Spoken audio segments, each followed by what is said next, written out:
A massive earthquake struck Kumamoto Prefecture in southern Japan on Tuesday, July 28th.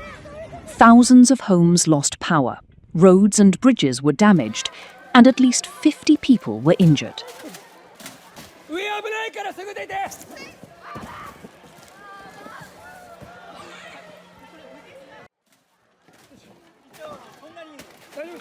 The earthquake was initially measured at a magnitude of 7.1, but the US Geological Survey later revised that figure to 6.8. In the hardest hit areas, the intensity of the tremor was recorded as 7 on the Japanese scale, the highest value on that scale.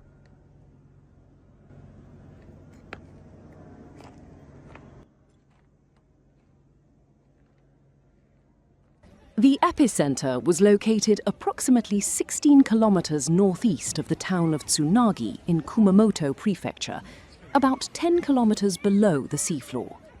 Within about half an hour of the initial quake, another aftershock with a magnitude of 5 struck the same area.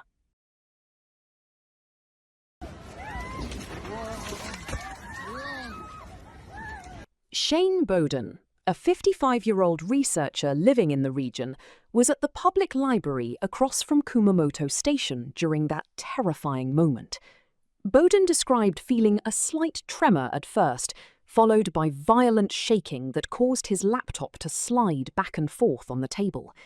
He noted that people in the library quickly took cover under the shelves, that staff remained calm while issuing evacuation instructions, and that the shaking continued for a long time.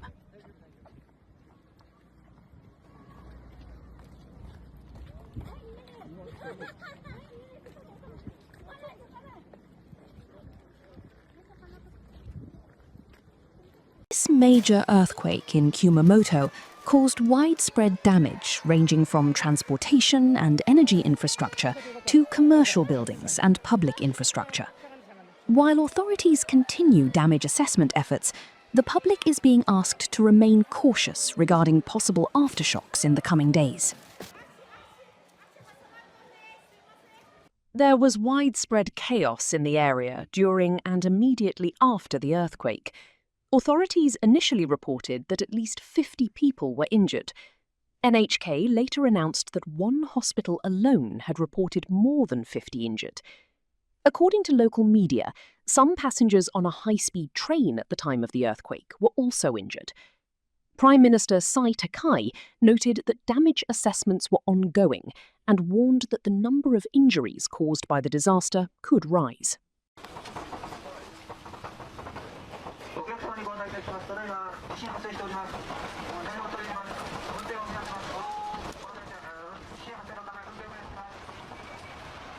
The earthquake significantly disrupted the region's transportation network.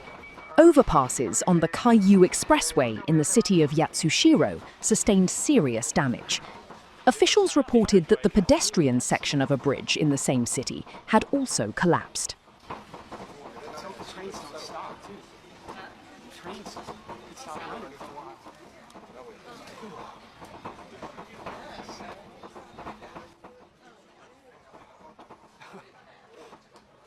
The runway at Kumamoto Airport was closed as of 4:40 p.m, and officials announced that operations were unlikely to resume in the short term.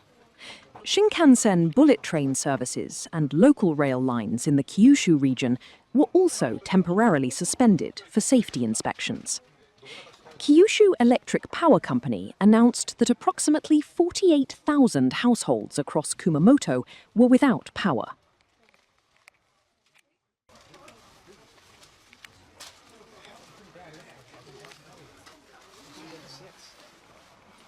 Company officials urged the public not to touch downed power lines and to report any abnormalities immediately. The earthquake also caused serious damage to some buildings in the region.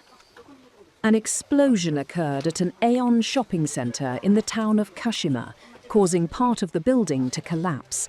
Fire department officials indicated that multiple people across Kumamoto may have been injured. Following the earthquake, the Japan Meteorological Agency issued a tsunami warning for the Ariake and Yatsushiro seas west of Kumamoto, forecasting wave heights of up to 1 meter. Residents in coastal areas were instructed to evacuate immediately. Prime Minister Takaichi urged the public to stay away from the coastline and established a crisis task force under the government.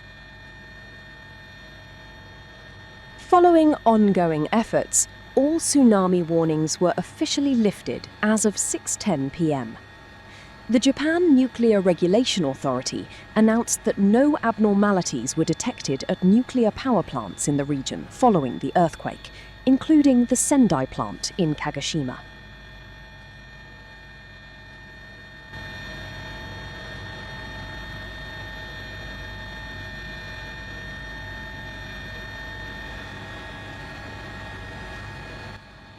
Chief Cabinet Secretary Mina Kihara confirmed this information during a press conference. An official from the Meteorological Agency explained that the earthquake was caused by the horizontal slippage of 2 fault lines in different directions. The official noted that it is too early to say whether the latest earthquake is directly related to the 2016 Kumamoto earthquakes.